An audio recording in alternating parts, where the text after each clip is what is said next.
Allahumma salli ala Sayyidina Muhammad wa ala ali Sayyidina Muhammad.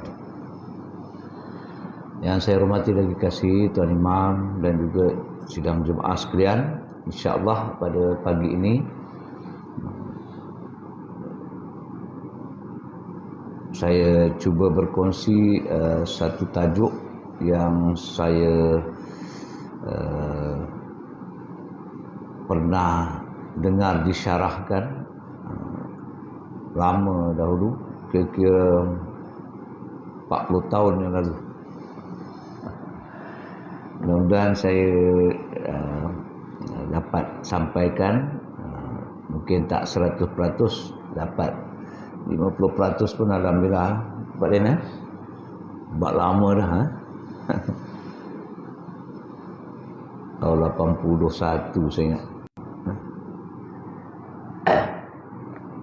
Sebenarnya tajuk ni ada kaitan dengan, kalau nanti ada masa, balik buka surah Ibrahim ayat 24, 25, 26. Tapi terlebih dahulu saya ingatkan diri saya dan maklumkan pada tuan-tuan, saya bukan mentafsir ayat tersebut. Tak layaklah nak tafsir. Saya cuma sampaikan apa yang pernah saya dengar disyarahkan oleh guru lah. Iaitu tajuk pun saya tak ubah. Islam laksana sebatang pokok. Pernah dengar apa ni? Tak pernah. Asal bahari sama Pak Din jaga apa? Seorang jaga barat, seorang jaga timur. Baik. Islam laksana sebatang pokok. Mudah-mudahan kita dapat satu panduan lah yang ringkas, tapi jelas dan ada manfaatnya. Jadi seorang Islam yang baik itu dia umpama sebatang pokok. Jadi kalau kita lihat pada pokok ni, dia ada bahagian di atas permukaan tanah dan di bawah tanah tu. Kalau bawah tanah tu dia ada, kalau pokok yang pokok tua ni lah, macam pokok durian tu, bawah tanah tu dia pasti ada akar tunjang. Dan lagi tinggi menjulang pokok tu, kita tahu akar tunjang dia jauh menjunam ke dasar bumi. Kalau pokok baru nak tumbuh tu, pokok durian baru nak tumbuh tu, akar tunjang dia cetek lagi bang. Cetek lagi. Kemudian selain daripada akar tunjang, ada akar serabut.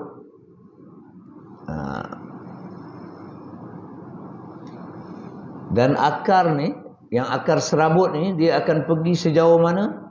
Kalau kita nak tahu dia pergi sejauh mana, tengok bahagian atas pokok tu. Daun dia kembang sampai mana?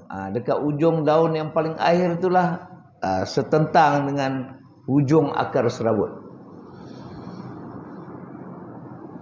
Itu sebab, ni saya lagi sikit. Itu sebab dari segi fiqah, kalau pokok tu kita tanam tepi pagar rumah kita, jadi ada dahan yang keluar daripada pagar. Sebenarnya kalau yang dahan keluar daripada pagar tu ada buah, itu bukan buah kita tu. Itu buah orang sebelah. Orang sebelah boleh ambil tanpa izin kita. Sebab apa? Akar dah pergi ke tanah dia. Akar dah ambil hasil daripada tanah dia. Tapi kadang kita tak faham, kita bergaduh. Tu anak saya tanya, ada pokok mangga tu dekat dia dah keluar pagar orang tu, ada buah. Kata balik, boleh ambil ni. Jangan ambil, sebab bukan semua orang faham, kan jadi fitnah. Lepas tu bukan tanah kita, tu tanah kerajaan. Jadi tu selingan sajalah. Jadi akar pokok yang baik ni dia menjunam, akar tunjang ni menjunam jauh, lagi tinggi pokok tu sebenarnya akar lagi jauh ke dalam. Dan akar serabut dia kembang ikut ujung ujung dahan. Kemudian pokok yang baik ini juga dia ada batang pokok yang sehat, besar. Kalau pokok balak tu batang pokok dia masya-Allah tak boleh nak peluk tak boleh nak peluk. Kemudian kalau nak potong pun keras Bang Aziz. Keras. Pakai gergaji chainsaw tu pun kena chainsaw mata bau. Kemudian dia pasti ada dahan. Dahan besar dan dahan-dahan kecil. Ataupun ranting. Seterusnya. Kemudian dia ada apa? Pokok yang baik dia mesti ada daun. Daun dia lebat. Kemudian akhirnya dia ada apa? Dia mengeluarkan bunga dan bunga dia tu jadi buah. Dan buah tu kalau makan, Masya Allah.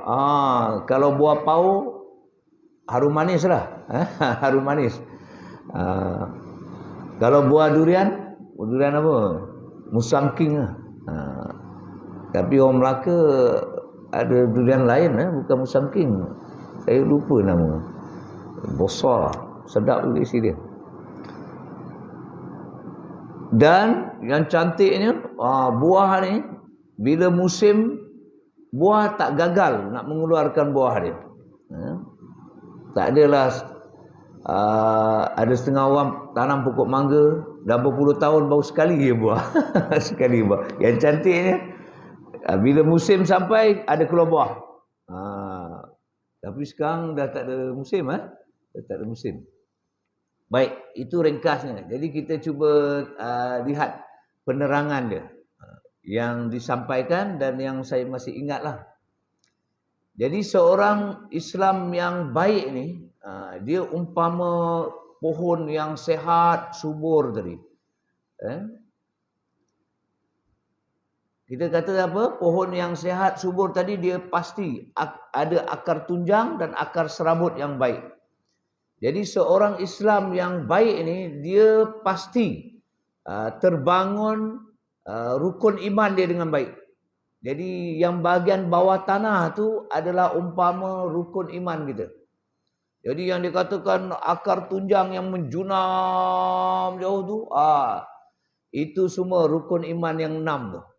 Dia mantap betul tentang kepercayaan dia kepada Tuhan, kepercayaan dia kepada malaikat, kepercayaan dia kepada kitab, kepercayaan dia kepada Nabi dan Rasul, kepercayaan dia kepada hari akhirat, kepercayaan dia kepada qada dan qadar tu. Dia faham sungguh, jelas sungguh dan yakin sungguh. Jazam. Yang rukun iman ni dia mesti keyakinan yang jazam, yang apa tak goyang dah, solid. Dia tidak 99.9% tak boleh. Dia tak boleh 99.99% tak boleh. Ataupun 99.99999 tak boleh. Dia mesti solid 100%.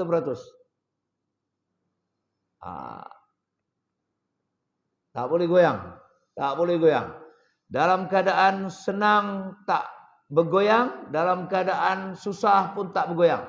Dalam keadaan orang puji tak bergoyang, dalam keadaan orang hina pun tak bergoyang.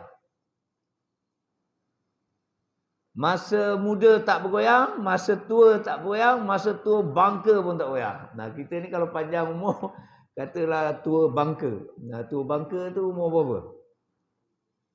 70 ke atas. Bahaya tu. Saya dah 60 lebih. Okey. Nah, 80 ke atas lah kita ambil ke. 80. Sebab umur umat Rasulullah ni 60 hingga 70 . Nah, jadi kalau dah lebih 70 tu boleh dah kata tua bangka lah. Sebab Rasulullah kata umur kita ni dalam 60-70. Siapa lepas 70 tu kira berhati-hatilah. Jangan fikir benda yang apa yang lebih keduniaan. Nah, dah kena mula belajar tinggalkan dunia ni. Sebelum apa? Kata Profesor Datuk Dr. Harudin, belajar tinggalkan dunia ni sebelum kita meninggal dunia. Takut masa nak meninggal dunia tu belum nak tinggalkan dunia ni lagi. Hati tu masih dunia lagi. masih mengejar pangkat lagi, mengejar pujian lagi, masih nak menimbunkan harta benda yang tak bermanfaat. Harta benda ni biar bermanfaat. Maksudnya kita makin kaya, kekayaan kita tu memberi manfaat kepada diri kita ke arah kebaikan dan juga memberi manfaat kepada ahli keluarga kita dan orang lain ke arah kebaikan. Tapi kalau makin bertambah kaya, hanya simpan saja kekayaan tu, itu sebenarnya istidraj. Nah, kau tak kaya sangat lah, bagi. Tapi kekayaan tu membawa kita lebih jauh daripada Allah Subhanahu Wa Taala, lebih jauh daripada kehidupan akhirat. Baik. So, kita patah balik kepada tajuk utama kita. Jadi, akar tunjang tu umpama akar tunjang yang hebat tadi menjunam ke dasar bumi disertai dengan akar serabut yang subur tadi adalah perkara-perkara yang berkait dengan rukun iman. Jadi rukun iman yang 6 tu kena mantapkan. Kemudian kita ada cabang-cabang iman yang lain. Cabang-cabang iman yang lain. Satu malu ini adalah sebahagian daripada cabang iman. Jadi kalau orang dah tak ada rasa malu dah sebenarnya, keimanan dia tu dah mula luntur. Tak malu nak post macam-macam dalam Facebook. Tak malu nak buat TikTok macam-macam. Dah tua, duk tergedik-gedik lagi TikTok. Buatlah TikTok sepadan dengan umur kita. Ataupun sebenarnya apa yang kita paparkan tu sepadan dengan keimanan kita. Kalau kita fahamlah. Bila kita dah buat apa-apa, kita menung balik. Itulah sebenarnya refleksi daripada keimanan kita. Kalau keimanan kita mantap, kita takkan buat benda mengarut ni. Bila kita buat benda mengarut, sebenarnya iman kita dah mula luntur. Tak kira lah benda mengarut tu dari segi penglihatan ke, pendengaran ke, diri hidup kita ke, diri rasa kita, diri sentuh kita, perut kita, kemaluan kita, kaki tangan kita. Kalau kita dah mula buat benda yang mengarut ni, bermakna keimanan kita makin luntur. Misalnya mata, tengok benda, dah makin tua, makin banyak benda mengapu kita tengok. Makin tua makin suka dengar benda yang tak yang maksiat. Maknanya iman makin turun tu. Dan memang ni iman ni turun naik. Jadi tugas kita bila turun tu kena buat sesuatu, mujahadah. Lawan nafsu, lawan syaitan supaya naik balik. Baik. So, jadi kalau akar tunjang ni steady, akar serabut ni steady, tu badan tadi kita sebelum subuh putih berdentum-dentum kan. Mungkin ribut pun ada tu. Tapi kalau pokok tu akar tunjang dia okey, steady je dia.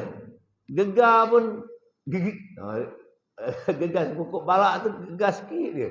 Batang tak bergegar, dah tak bergegar, daun je. Tapi kalau pokok tu ibarat pokok toge, tak usah angin kencang, angin sepu-sepu bahasa, tak usah tu kita hembus, tergangkat. Itulah umpamanya keimanan kita. Kalau steady, insya-Allah. Kita kena begitu tuan-tuan, kena mantapkan, minta banyak doa daripada Allah bagi keimanan yang sebenar lah, yang sebenar. Seperti mana yang sepatutnya. Kalau nak capai iman Nabi dan Rasul tu tak mungkin. Usahakan Nabi dan Rasul, nak capai iman para sahabat pun tak capai kita. Nak capai iman para sahabat yang biasa-biasa pun tak capai kita. Tak tahulah ada orang rasa saya punya keimanan ni dah taraf macam sahabat Rasulullah ni yang banyak-banyak istighfar lah. Tak sedar diri sebenarnya. Tapi kita jadikan mereka idola, nak tiru-tiru tu bagus. Bagus, tapi jangan sekali-kali berasa tahap keimanan aku ni macam Sayyidina Abu Bakar ni. Jauh lagi dah lah tahap keimanan tak sama seperti Sayyidina Abu Bakar. Cela pula Sayyidina Abu Bakar. Seperti puak-puak Syiah tu. Cela pula Sayyidina Umar. Bukan setakat cela, dia laknatkan Sayyidina Abu Bakar, Sayyidina Umar. Masya-Allah. Dan berhati-hati tuan-tuan. Mereka dah mula bergerak dalam Malaysia ni dah ada dah. Saya tak mau sebut dah, sangat sensitif sebab kan sekarang Kita sebut benda betul pun kadang-kadang orang cari pasal betul. Tapi dah ada. Dah ada. Kalau kita faham, kita belajar betul-betul apa yang patut kita tahu tentang tauhid, tentang fiqh, tentang tasawuf, tepat seperti Ahlussunnah wal Jamaah, insya-Allah kita boleh tapis. Ini Syiah ni. Ini Jabariyah ni, ini Qadariyah ni, ini Wahabi ni. Boleh tapis. Tak payah sibuk nak belajar Syiah ni macam mana. Berbeza je dengan Ahlussunnah wal Jamaah, itu kita tolak. Jadi yang penting sekarang kita belajar betul-betul. Ahlussunnah wal Jamaah tu macam mana? Dari segi tauhidnya, dari segi fiqahnya, dari segi tasawufnya. Jadi tuan-tuan, tak mau goyang. Sebab ujian makin besar Pak Din. Ujian makin besar Pak Din. Makin besar masih pegang. Sebab apa? Sebab apa saya kata? Kita ni makin sikit umur kita, kehidupan kita makin sikit. Ni syaitan ni, iblis ni, dia kata tinggal, dia tak tahu exactly bila kita akan mati, tapi dia tahu ini makin dekat dengan kematian. Dia tengok kita masih steady lagi, dia hantar segala bala tentera dia, bukan biasa-biasanya, bukan prajurit mama pegawai waran 1 dia hantar. Daripada komando pula tu. Lagi dia tengok, dah pergi haji, lagi besar dia hantar. Dah pergi umrah, lagi besar dia hantar. Dah puasa, lagi besar dia hantar. Kadang-kadang dia tengok kita dah sembahyang, dia usik kita. Ni orang ni kalau nak suruh tinggal sembahyang memang tak tinggal lah. Dia usik masa sembahyang. Daripada takbir sampai ke salam dia usik. Jadi apapun, kita kena cari ilmu tentang rukun iman ni, faham betul-betul. Syukur alhamdulillah kita ada kuliah macam-macam Ustaz Azim bab tauhid ni ustaz lain bab fiqahnya, bab tasawufnya, kemudian ada sirahnya sebagainya. Baik tuan-tuan. So keimanan ni tak nampak. Tak nampak sebab dia soal hati. Tapi hasilnya terserah. Hasilnya terserah. Kita tak nampak kita macam mana iman dia terhadap Allah, kita tak nampak sebab dia duduk di hati. Tapi kok mana pun dia punya hasil terserah. Macam pokok lah, kalau akar dia baik kita nampak pada batang dia. Batang sihat, kuat. Kalau akar dia baik kita nampak pada dahan dia. Dahan dia pun kuat, ranting dia pun kuat. Kemudian daun dia pun lebat, bunganya pun banyak. Buahnya pun kalau makan sedap lah, lazat lah. Baik. So selesai bab tu kita secara ringkas. Kemudian yang bahagian atas tanah tu, bermula dengan batang, kemudian dahan, ranting, daun, bunga dan buah tu umpama rukun Islam dan rukun ihsan. Kita ada 3 rukun ya. Rukun iman, rukun Islam, rukun ihsan. Rukun Islam ada 5. Betul Aziz? Pertama apa? Syahadah. Syahadu an la ilaha illallah wa asyhadu anna Muhammadar Rasulullah. Kemudian yang kedua solat. Itu umpama. Syahadah tu dia ada kaitan juga dengan rukun iman tadi. Baik, yang kedua apa? Solat. Itulah umpama batang pokok yang besar tadi, yang kuat. Batang dia bukan saja besar, kuat sebab dalam tu berkayu. Kan ada jenis pokok yang tak berkayu. Pokok yang kuat ni dalam dia tu berkayu, ada teras yang sangat kuat. Jadi biar solat kita ni ibarat macam tu. Ibarat batang pokok yang besar, kuat teras dia. Ada teras kayu. Jadi bagaimana nak perteguhkan solat yang kita dirikan? Tentulah mesti bertitik tolak dengan ilmu. Kena belajar balik tuan-tuan. Apa bab najis. Dari seawal bab najis tuan-tuan. Bab najis, bab adas.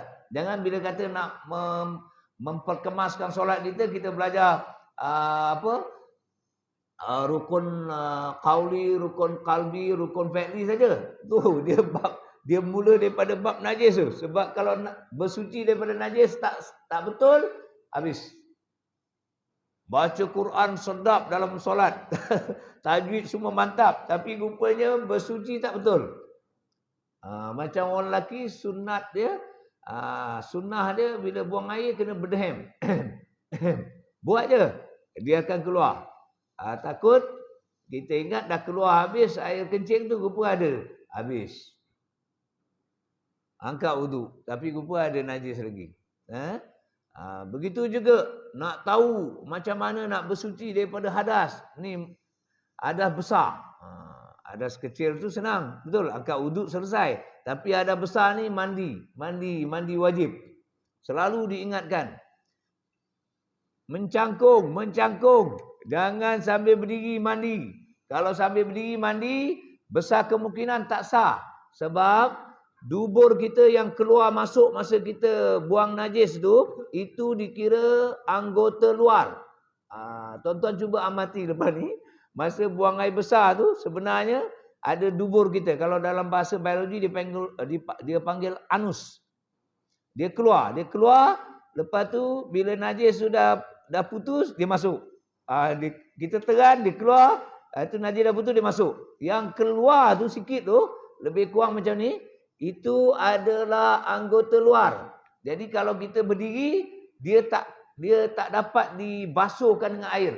Jadi kita kena mencangkung, kemudian teran sikit. Jangan teran macam nak buang air. Teran sikit supaya dia terbuka. Masa tu lalukan air. Baru sah hadas besar tu. Cara kita mandi hadas besar. Kalau tidak, tak sah. Semayang tak diterima, umrah tak diterima, haji tak diterima. Allahu Akbar. Allahu Akbar.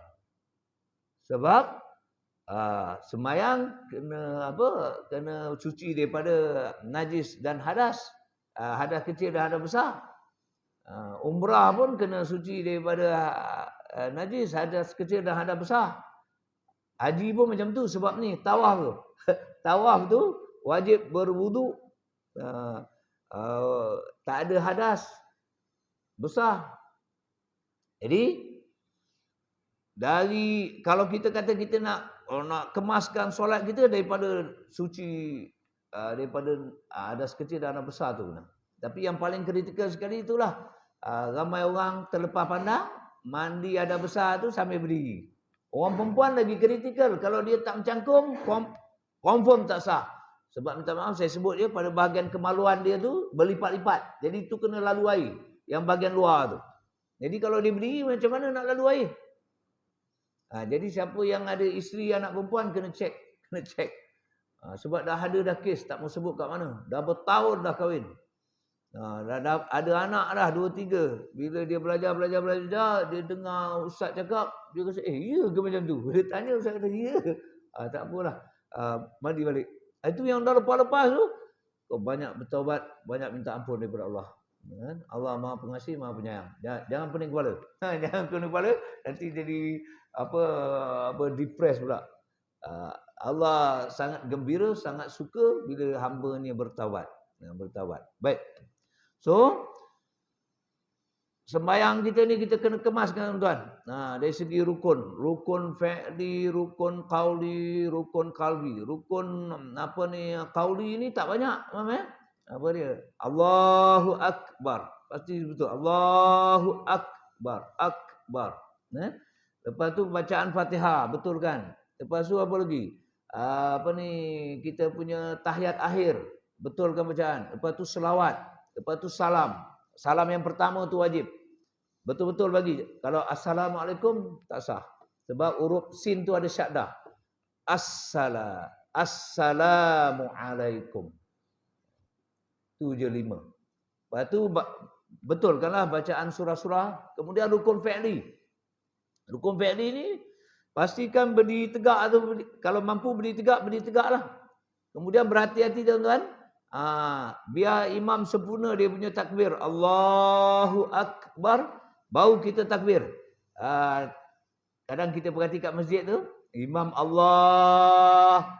Dia pun dah Allah juga. Tak sah. Imam dah sempurna. Baru kita follow. Itu sebab yang terbaiknya. Allahu Akbar. Baru kita Allahu Akbar. Imam nak rukuk. Allahu Akbar. Imam dia punya isyarat ialah huruf ra pada takbir intiqalat. Perubahan takbir. Allahu Akbar. Imam pun satu hal. Engkau berhati-hati. Kau sebut Allahu Akbar tu, biar dah sampai kat ra tu, kau dah sempurna rukuk. Jangan Allahu Akbar, dia tak rukuk lagi. Kalau sembahyang Jumaat tu kat belakang mana nampak. Jadi makmum belakang pun rukuk. Walau imam tak rukuk lagi. Jadi imam dia kena ejah betul-betul. Allah. Tu sebab ada juga kaedah, dia rukuk dulu baru dia sebut Allahu Akbar. Nak selamatkan imam ni. Sebab nak selamatkan makmum. Sebab ada makmum suka berlumba dengan imam. Jadi sebenarnya Allahu Akbar, imam pun dah sempurna rukuk, baru kita rukuk. Allahu Akbar. Imam sami Allahu liman hamidah, dia pun dah berhenti tegak. Baru kita bangun. Rukun fi'li. Sembahyang Jumaat berhati-hati. Kadang nak dapat pahala lebih, tapi rupa sembahyang tak sah. Sebab mendahului imam. Kemudian imam ke makmum kena ada tamak ninah. Masa rukuk ada tamak ninah, berhenti sekejap. Maknanya selain daripada kita baca subhanallah, rabbiyal azim wa bihamdi itu, kita berhenti sekejap sebelum naik sebelum naik i'tidal. Lepas tu i'tidal sebelum nak dah habis sebut sami Allahu liman hamidah, rabbana walakal hamd. Berhenti dah sekejap sebelum nak sujud. Begitu juga sujud. Dah habis baca tasbih sebelum nak duduk tu, berhenti sekejap. Sekadar subhanallah. Duduk di antara dua sujud. Dah habis baca doa tu, berhenti sekejap sebelum sujud. Mesti ada tamak ninah. Kalau tak ada tamak ninah, habis. Lepas tu berhati-hati. Ini saya tengok dekat masjid kita, Masya Allah. Tapi saya pun lemah lagi, tak dapat nak tegur. Tengok ramai orang tua-tua kan. Dia kalau dia memang uzur, wallahualam, serah pada Allah. Tapi saya rasa tak uzur lagi. Boleh lipat ni. Masa sujud, kaki ni kena macam ni. Tekan betul. Kalau boleh 5 jari, lagi bagus. Kalau tak boleh, hanya boleh 4 je. Kita tahu hanya boleh 4 saja. Kita kalau kelima tu jadi sakit, Allah lebih mengetahui. Kan? Tapi kalau macam ni, habislah Pak Din, kesian. Tak sah. Sebab anggota sujud ada 7. Dahi, kalau kena hidung itu lebih baik. Dahi, lepas tu 2 tapak tangan, 2 lutut, tapak kaki. Tekan. Rukun fi'li. Rukun fi'li yang biasa orang langgar ialah itulah tamak ninah dengan sujud. Sujud. Kemudian rukun qalbi. Niat kita lillahi ta'ala, kemudian jaga keikhlasan kita kerana Allah. Tak kira kita jadi imam atau makmum. Baik tuan, lepas tu kita tahu walau macam mana bagus pun kita Pak Din, kita rasa rukun fi'li dah okey, rukun qalbi dah okey, rukun qauli dah okey, tapi sembahyang kita tu banyak cacat cela ni lagi. Kata ramai tuan guru, kita ni sembahyang orang awam ni Pak Aziz, macam orang meniti jambatan, terkucil. Terkucil, lepas tu paut, naik balik. Jalan lagi, terkucil. Saya tak kata orang lah. Nak habis subuh 2 rakaat tu berapa kali terkucil? Kan? Terkucil. Contoh, saya teringat saya nak ceramah kejap lagi. Tu terkucil lah tu. Sebab dalam sembahyang mana boleh ingat nak ceramah? Kan Imam Ghazali pernah masa dia sembahyang jadi imam, dia teringat dia nak ceramah kejap lagi kuliah tentang haid. Adik dia duduk kat belakang ni khasyaf. Adik dia mufarakah. Kan? Habis tu dia Imam Ghazali tahu adik dia mufarakah, dia balik rumah dia tanya, dia cakap pada mak dia, adik mufarakah sembahyang tak ikut aku. Mak dia tanya, pasal apa kau tak ikut abang kau sembahyang tadi? Tak sah. Dia ada najis, darah. Apa salah? Mana ada darah? Kau masa sembahyang tadi kau duk ingat tentang haid dan nifas yang kau nak syarah. Tapi dia orang punya makam lain. Jangan kita pula kan. Dia sudah ada pada satu makam yang berbeza. Kalau kita makam zahir saja, tak ada darah dekat jubah tu. Jangan budak depan ni mufarakah. Apa mufarakah Samsul jadi imam tu? Nampak ada darah. Mana darah? Dia sudah ingat. Itu dah makam lain tu. Baik. Jadi ya Allah, ikhlas kerana Allah, jangan Kita tapi tak apa. Terkucil naik balik, terkucil naik balik, istighfar, naik balik, naik balik, naik balik. Allah maafkan. Allah maafkan, Baik tuan, kemas sembahyang kita insya-Allah kalau batang steady, nanti dahan steady. Dahan tu apa? Yang rukun lain-lain tu. Dahan besar. Apa dia? Puasa, zakat, umrah, haji. Kemudian ada dahan-dahan kecil, ranting. Itu apa? Benda-benda sunat. Benda-benda sunat. Baru benda-benda sunat tu istiqamah. Kalau kalau batang besar tak ada, dahan besar pun tak kuat. Yang dahan kecil ranting pun kejap ada, kejap tak ada. Minta maaf, ini sensitif pula. Kadang-kadang rajin puasa sunat, kadang-kadang malas. Tapi kalau dia punya batang steady, dahan besar dan steady, sunat dia pun istiqamah. Sunat dia pun istiqamah. Kalau baca Quran memang maintain dia. Bukan tunggu Ramadan baru nak tu. Ini kalau yang tunggu Ramadan baru tu ada masalah tu kan. Jadi kita tak kata orang lah, kita cek diri kita. Aku ni ada benda sunat yang aku istiqamah tak? Alhamdulillah, Al-Quran ni sepanjang tahun aku baca. Alhamdulillah.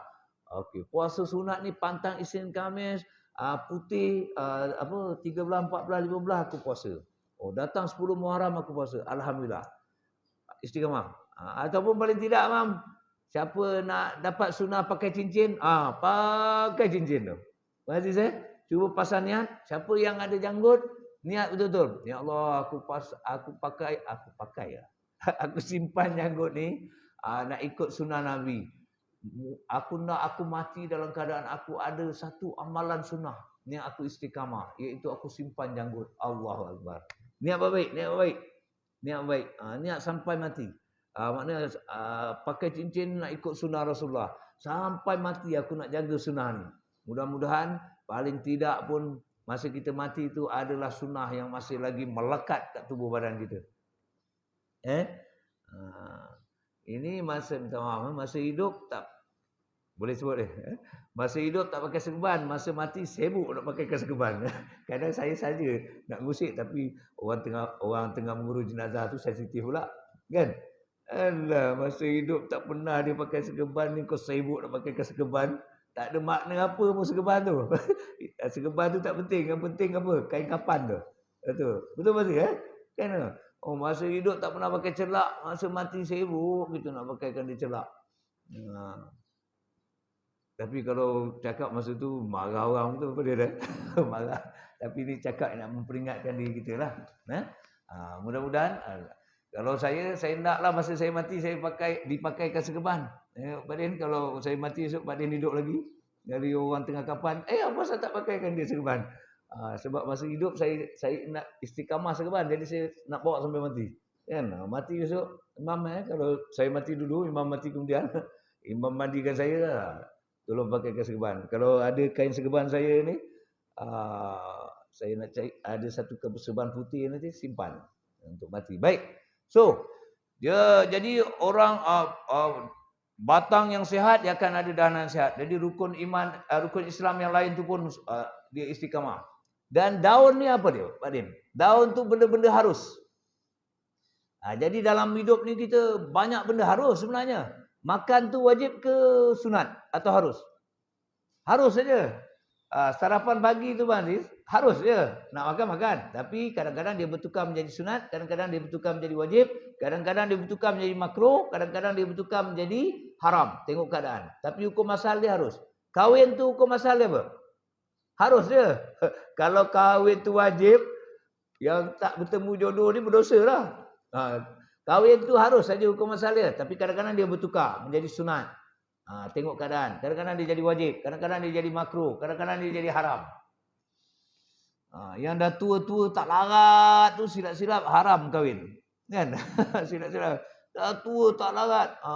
Nak kahwin juga. Kahwin dengan orang muda umur 30. Silap-silap haram. Tapi marah pula kalau kita cakap, kau boleh-bolehnya. Aku ada duit.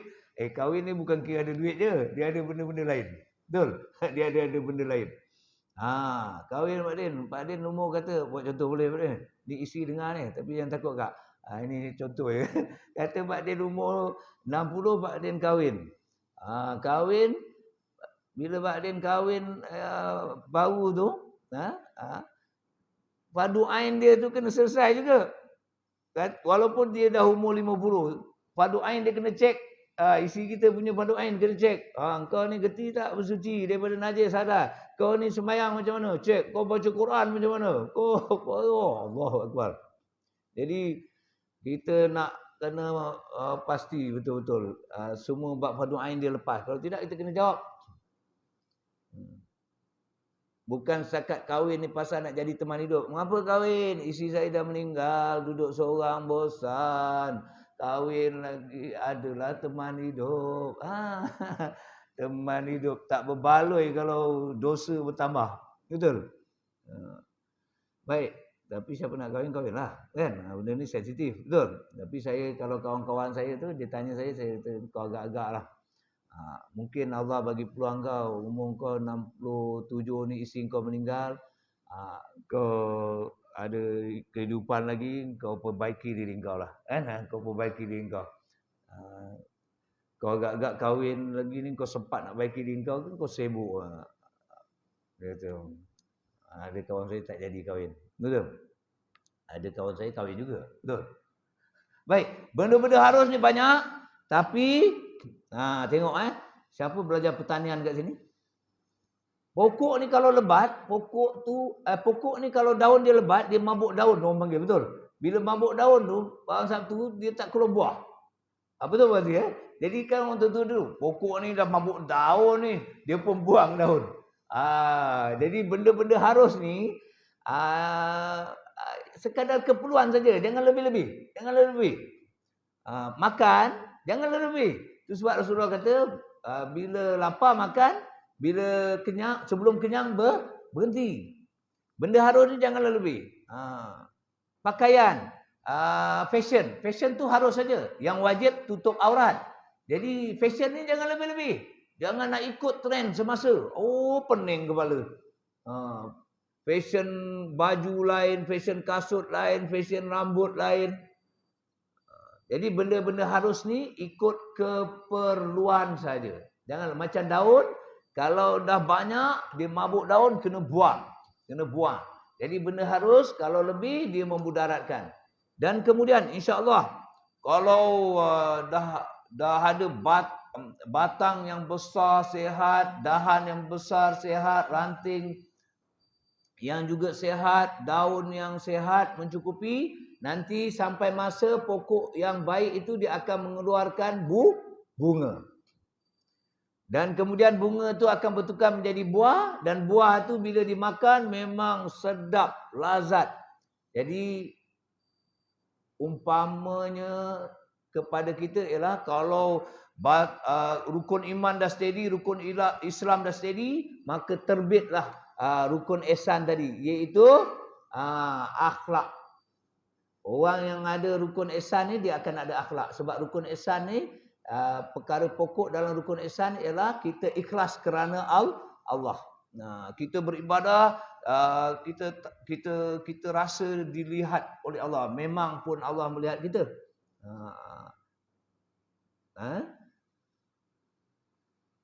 Dan kita ikhlaskan diri kita. Jadi insya-Allah kalau sampai kepada tahap itu, macam buah tadilah, bunganya cantik, buahnya pun lazat. Orang yang ada rukun ihsan ni baru datang nampak akhlak yang baik tadi. Dan kemuncak kita ni ialah apa dia? Ilmu, amal, kemudian ada menghasilkan akhlak. Buah ilmu ialah amal. Buah amal ialah akhlak. Ilmu yang bermanfaat dia akan membuahkan amal. Amal yang soleh dia akan membuahkan akhlak yang mulia. Jadi kalau tanam pokok mangga, pokok rambutan, kalau tak ada keluar bunga, tak ada buah, apa maknanya Abang Aziz? Cantik tu tengok pokok tu, sehat, tapi pokok rambutan tak ada keluar bunga rambutan, tak ada keluar bunga rambutan, buah rambutan. Pokok mangga tak ada keluar bunga mangga, tak ada jadi isi mangga. Tak guna pokok tu. Jadi kita ni yang kita kata kita dah Islam dah beriman, kemuncaknya kayu pungkur tengok akhlak, tengok akhlak. Jadi kalau dah kata Islam, boleh syarah Islam, boleh syarah Islam ni sampai orang semua terpegun, lepas tu dia pun kata dia dah beriman, aku tak goyang dah, tapi akhlak cacat, makna dia kena cek balik, koreksi. Kemuncak akhlak. Sebab Rasulullah kata, tidaklah aku diutuskan melainkan untuk menyempurnakan akhlak manusia. Jadi sepir dia senang dia. Tengok akhlak kita. Akhlak kita kepada Allah, akhlak kita kepada sesama manusia dan makhluk Allah yang lain. Dah sembahyang macam mana pun, dah boleh syarat, tauhid, fiqh, tasawuf macam mana pun, kata dah beramal lah. Sembahyangnya bukan saja fardu, sunat, bukan sembahyang sendiri, sembahyang jemaah, tapi akhlak. Akhlak dengan Allah cacat. Macam mana saya buat contoh tu? Akhlak dengan Allah cacat macam ni. Sikit je. Allah uji kita dengan sakit. Kita minta doa tak sakit, tak baik-baik sakit tu. Kita pun Allah, bila nak baik ni? Habislah. Itu dah cacat lah. Dah ada buruk sangka dengan Allah. Kita hidup susah. Macam-macam kerja kita buat, mam. Jual ni, jual tu. Tak senang-senang. Tak cukup duit. Minta doa Allah. Lepas tu kita, na'udzubillah. Katalah, kita kata, Allah ni tak faham-faham ke? Tak nampak. Habis dah. Cacat dah. Tak ada akhlak. Taklah sampai kufur, tapi tak ada akhlak. Itu dengan Allah. Hujan, lebat, kita nak pergi kerja. Kereta pula rosak. Tak ada masa lain nak hujan.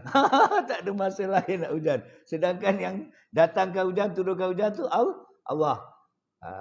Cuba baca surah Al-Mulk ayat yang terakhir kan. Kalau Allah berhentikan air ni, siapa boleh? Baik, akhlak dengan manusia. Orang buat baik pada kita, bukan main kita santun dia. Bila orang tu buat benda yang kita tak suka hati, kita bukan main kutuk dia, lupa segala kebaikan dia. Tak ada akhlak. Patut kalau orang tu buat benda yang kita tak suka, kita doakanlah untuk dia.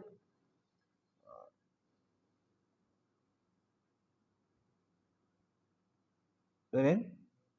Dengan budak-budak, dengan orang tua mungkin kita berakhlak, tapi dengan budak-budak kita tak berakhlak kadang-kadang. Woi, datang surau ni macam ni, gaya kau balik. Tak akhlak. Sebab tak ada pun sunnah itu. Sebab sahabat Rasulullah suka budak-budak yang datang. Cuma budak-budak still budak-budak lah. Dia tak peduli orang tengah ceramah. Dia jadi kena berakhlak dengan budak-budak. Kita dengan orang tua kita mungkin berakhlak, tapi kita kena berhati-hati dengan budak tu, anak-anak kita ni.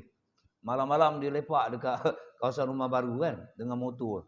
Bagus dia orang. Kita lalu go pakcik. Budak ni. Bagus akhlak. Kita orang, Waalaikumsalam. Jom solat.